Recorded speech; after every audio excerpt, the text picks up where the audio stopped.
नमस्कार। लोकसभा चुनाव की 543 सीटों पर आज चुनाव होता है तो फिर किसके दावे में कितना दम है, क्योंकि 2024 की तैयारी शुरू हो चुकी है और इसको लेकर 543 सीटों पर जो अंदरूनी सर्वे सामने आ रहा है उस हिसाब से 2024 में कौन आगे दिखाई देता है, इस पर सबसे महत्वपूर्ण सर्वे सामने आ चुका है। अगर बात की जाए तो जिस कार से अब विपक्ष एक साथ दिखा है तो इसका कितना फायदा यहां पर विपक्ष को होने वाला है, इस पर महत्वपूर्ण विश्लेषण सामने आ चुका है। प्रशांत किशोर की रणनीति के तहत यहां पर विपक्ष एक साथ जुट रहा है और प्रशांत किशोर की एंट्री से कहीं ना कहीं 2024 के लिए किस कार से यहां पर बड़ा उलटफेर हो सकता है, इस पर महत्वपूर्ण विश्लेषण 2024 की सियासी पिक्चर की तस्वीर क्या 2023 में होने वाले विधानसभा चुनाव के रिजल्ट तय करेंगे।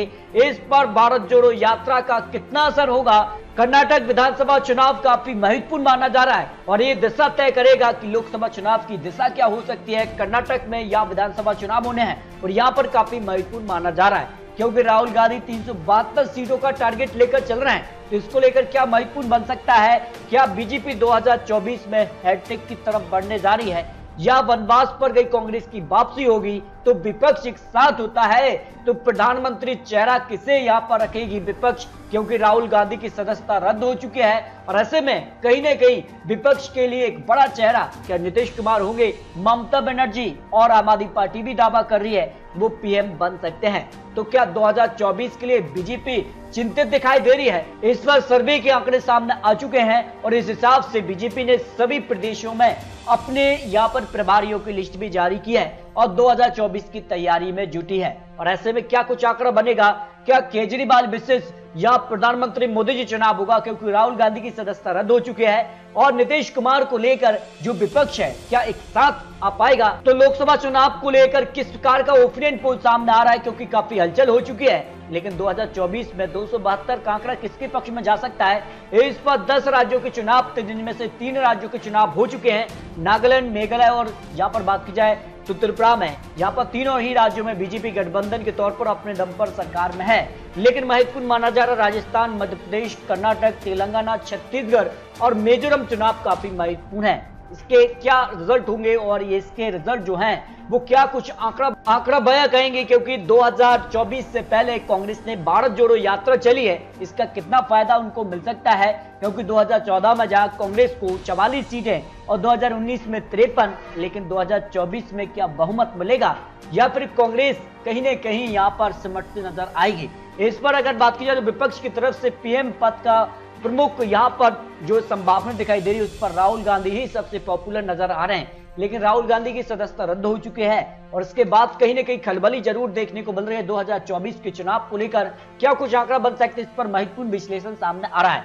543 सीटों में से अगर बात की जाए तो बिहार की 40 लोकसभा सीटें आती हैं और बिहार में बड़ा उलटफेर देखने को मिला, जहां बीजेपी नीतीश प्लस गठबंधन जो है वो अलग हो चुके हैं। अब आरजेडी और जेडीयू और कांग्रेस मिलकर बिहार में सरकार में है। ऐसे में अब बीजेपी क्या जो उनका नुकसान है उसकी भरपाई कर पाएगी। इस पर 40 सीटों में से 20 सीटों पर बीजेपी को जीत की संभावना दिखाई दे रही है, जेडीयू को 10, आरजेडी को यहाँ 9 सीट, 1 सीट कांग्रेस के पक्ष में जा सकती है। पंजाब के 13 सीटों की बात की जाए तो पंजाब में भी बड़ा उलटफेर हो चुका है। पंजाब में आम आदमी पार्टी ने सरकार बना ली जहां कांग्रेस को झटका रहा है और ऐसे में इसका फायदा कितना आम आदमी पार्टी उठा पाएगी। आम आदमी पार्टी दावा कर रही है कि 2024 में वो प्रधानमंत्री पद के एक बड़े दावेदार रहेंगे। इस पर देखिए सर्वे के आंकड़े, बीजेपी को 0 से 2 सीटें मिल सकती, कांग्रेस को 0 से 4 सीट, शिरोमणि अकाली दल को 0 से 2 सीट और आम आदमी पार्टी को यहाँ पर 0 से 5 सीट की संभावना दिखाई दे रही है। यानी पंजाब में सबसे बड़ी पार्टी आम आदमी पार्टी बन सकती है जो अनुमान लगाया जा रहा है। जबकि पश्चिम बंगाल भी महत्वपूर्ण माना जा रहा है। पश्चिम बंगाल की 42 लोकसभा सीटें आती है और जिस कहा से यहाँ जो है विधानसभा चुनाव के रिजल्ट देखने को मिले थे, जहां सीधे तौर पर बीजेपी टीएमसी में ही कड़ी टक्कर देखने को मिली है, लेकिन लोकसभा चुनाव की अगर बात की जाए तो करीब बीजेपी को 17 से 20 सीटें जा सकती हैं और टीएमसी की बात की जाए तो 20 से 25 सीटें टीएमसी को पश्चिम बंगाल में मिल सकती हैं, जो 42 लोकसभा सीटों का ओपिनियन पोल सामने आ रहा है। जबकि जम्मू कश्मीर की अगर बात की जाए तो धारा 370 खत्म होने के बाद ये जम्मू कश्मीर को लेकर महत्वपूर्ण विश्लेषण होगा और महत्वपूर्ण ओपिनियन पोल के हिसाब से 6 सीटों में से बीजेपी को सबसे ज्यादा 4 सीट मिल सकती हैं, 1 सीट पीडीपी और 1 सीट नेशनल कॉन्फ्रेंस के पक्ष में जा सकती है।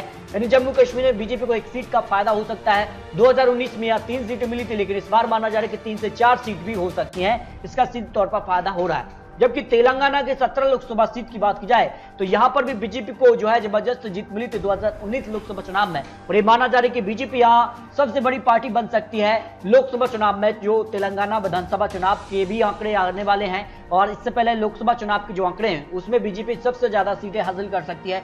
0 से 6 सीट से ज्यादा सीटें बीजेपी को मिल सकती है, जबकि टीआरएस को 0 से 6 सीट, एआईएम पार्टी को 2 लोकसभा सीट और कांग्रेस को यहां 3 लोकसभा सीट पर जीत की संभावना दिखाई दे रही है। उत्तराखंड की 5 लोकसभा सीट की बात की जाए तो 5 सीटों पर यहां भारतीय जनता पार्टी को सभी सीटों पर जीत की संभावना लोकसभा चुनाव में लगाई जा रही है। हरियाणा की 10 लोकसभा सीट में से बीजेपी को यहां पर 0 से 6 सीट, कांग्रेस को 0 से 4 लोकसभा सीट की संभावना यहां दिखाई दे रही है। जबकि केरल की 20 लोकसभा सीट की बात की जाए तो बीजेपी यहां पर 0 से 1 सीट यानी 0 भी रह सकती है बीजेपी के, जबकि कांग्रेस को यहां सबसे ज्यादा सीटें मिल सकती है। कांग्रेस को यहां पर 10 से 15 सीट यहां पर मिलने का अनुमान केरल को लेकर लगाया जा रहा है। एलडीएफ को यहां पर 0 से 9 सीट की संभावना यहां दिखाई दे रही है। यूडीएफ और यहां पर बात की जाए तो किस प्रकार का गठबंधन होता है ये काफी महत्वपूर्ण माना जा रहा है केरल में, लेकिन केरल में सबसे ज्यादा सीटें कांग्रेस को मिल सकती हैं। जबकि मेघालय की 2 लोकसभा सीट की बात की जाए तो बीजेपी जो गठबंधन के तौर पर यहां विधानसभा चुनाव में है, उस गठबंधन को यहां पर 0 से 2 सीट मिल सकती है। कांग्रेस भी यहां पर कड़ी टक्कर दे सकती है, तो मेघालय में बीजेपी गठबंधन प्लस कांग्रेस गठबंधन के बीच कड़ी टक्कर देखने को मिल सकती है। जबकि दिल्ली की 7 लोकसभा सीट की बात की जाए तो दिल्ली की 7 सीटों में से बीजेपी को यहां पर 0 से 6 सीट मिल सकती है। 1 सीट आम आदमी पार्टी के पक्ष में भी जा सकती है, जो अनुमान लगाया जा रहा है। दिल्ली की 7 लोकसभा सीटों पर जो है चुनाव काफी महत्वपूर्ण माने जा रहे हैं, यहां पर कांटे की टक्कर देखने को मिल सकती है, क्योंकि दिल्ली के विधानसभा चुनाव में भी आम आदमी पार्टी ने बाजी मारी थी। इसके अलावा एमसीडी चुनाव में भी आम आदमी पार्टी का कब्जा हो चुका है, और इसके बाद दिल्ली की 7 लोकसभा सीट महत्वपूर्ण मानी जा रही हैं। अरुणाचल प्रदेश की 2 लोकसभा सीट की बात की जाए तो दोनों सीटों पर यहां पर भारतीय जनता पार्टी का कब्जा हो सकता है, यहां पर कड़ी टक्कर देखने को मिल सकती है। छत्तीसगढ़ की 11 लोकसभा सीटों में से भारतीय जनता पार्टी को 8 सीट, जबकि कांग्रेस को 3 लोकसभा सीट पर जीत की संभावना दिखाई दे रही है। गुजरात की 26 सीटों की अगर बात की जाए तो सभी 26 सीटों पर भारतीय जनता पार्टी का पलड़ा भारी नजर आ रहा है, जिस कारण से विधानसभा चुनाव में भी बम्पर जीत मिली थी, उसका फायदा लोकसभा चुनाव में भी मिल सकता है, यानी बीजेपी यहां पर सबसे ज्यादा सीटें हासिल कर सकती है। मिजोरम की 1 सीट पर जो है बीजेपी को जीत की संभावना दिखाई दे रही है। राजस्थान की 25 लोकसभा सीटों में से बीजेपी को यहां पर 23 सीटें मिल सकती है, नहीं जो है 20 से यहां पर 23 सीट तक जा सकती है। 1 सीट कांग्रेस यहां पर आरएलपी के पक्ष में जाने की संभावना हो सकती है। महाराष्ट्र की अगर बात की जाए तो महाराष्ट्र में 48 लोकसभा सीटें आती हैं, और जिस कारण से यहां पर शिवसेना में बिखराव देखने को मिला है। काफी कुछ हलचल महाराष्ट्र में देखने को मिली थी। पहले कांग्रेस और एनसीपी शिवसेना ने सरकार बनाई, बाद में शिवसेना से अलग होकर शिंदे गुट ने यहां बीजेपी से मिलकर सरकार बना ली है, और ऐसे में माना जा रहा है कि बीजेपी को जो नुकसान था शिवसेना का, उसका कहीं ना कहीं भरपाई करती नजर आ रही है शिंदे गुट के तौर पर। तो ये माना जा रहा है कि बीजेपी को यहाँ पर करीब 30 से 35 सीटें मिल सकती है, जबकि कांग्रेस को 0 से 5 सीट, एनसीपी को 0 से 8 सीट, और शिवसेना जो कि अब यहाँ पर काफी टूट चुकी है, उद्धव गुट को यहाँ पर 0 से 4 सीट ही मिलने की संभावना लगाई जा रही है। हिमाचल प्रदेश की 4 लोकसभा सीटों में से कांग्रेस को यहाँ 1 लोकसभा सीट, बीजेपी को यहाँ पर 3 लोकसभा सीटों पर जीत की संभावना हो सकती है। लक्षद्वीप की 1 सीट पर कांग्रेस का पलड़ा भारी नजर आ रहा है। सिक्किम की 1 सीट पर बीजेपी को जीत की संभावना हो सकती है। गोवा की 2 लोकसभा सीट की बात की जाए तो यहाँ पर बीजेपी और कांग्रेस में एक कड़ी टक्कर देखने को मिल सकती है। दोनों सीटों पर भारतीय जनता पार्टी का पलड़ा भारी नजर आ रहा है, जो अनुमान लगाया जा रहा है। जबकि त्रिपुरा की बात की जाए तो त्रिपुरा में बीजेपी ने यहाँ पर बहुमत का आंकड़ा अपने दम पर हासिल किया था हाल ही में जो विधानसभा चुनाव हुए हैं, और ऐसे में माना जा रहा है कि यहाँ पर लोकसभा चुनाव में भी बीजेपी को दोनों लोकसभा सीटों पर जीत की संभावना हो सकती है। असम की 14 लोकसभा सीट की बात की जाए तो भारतीय जनता पार्टी को 10 से 12 सीटें मिल सकती हैं, जबकि 1 सीट यहां पर एआईडीएफ के पक्ष में और 1 सीट कांग्रेस के पक्ष में जाने की संभावना यहां पर हो सकती है। कांग्रेस का आंकड़ा बढ़ सकता है, और ये माना जा रहा है कि काफी महत्वपूर्ण असम माना जा रहा है। जबकि उड़ीसा की 21 लोकसभा सीटों में से बीजेपी को यहां पर 8 सीट, बीजू जनता दल को यहां पर 10 लोकसभा सीट, 3 सीटें कांग्रेस के पक्ष में जा सकती है। अंडमान निकोबार की 1 सीट पर बीजेपी का पलड़ा भारी नजर आ रहा है। मणिपुर की 2 लोकसभा सीट की बात की जाए, 1 सीट बीजेपी और 1 सीट यहां कांग्रेस के पक्ष में जाने की संभावना दिखाई दे रही है। आंध्र प्रदेश की 25 लोकसभा सीट सबसे महत्वपूर्ण मानी जा रही है, और यहां पर बीजेपी को करीब 5 से 8 लोकसभा सीट मिल सकती हैं। वाईएसआर को 10 लोकसभा सीट, टीडीपी को 3 और कांग्रेस को यहां पर 4 लोकसभा सीटों पर जीत की संभावना दिखाई दे रही है।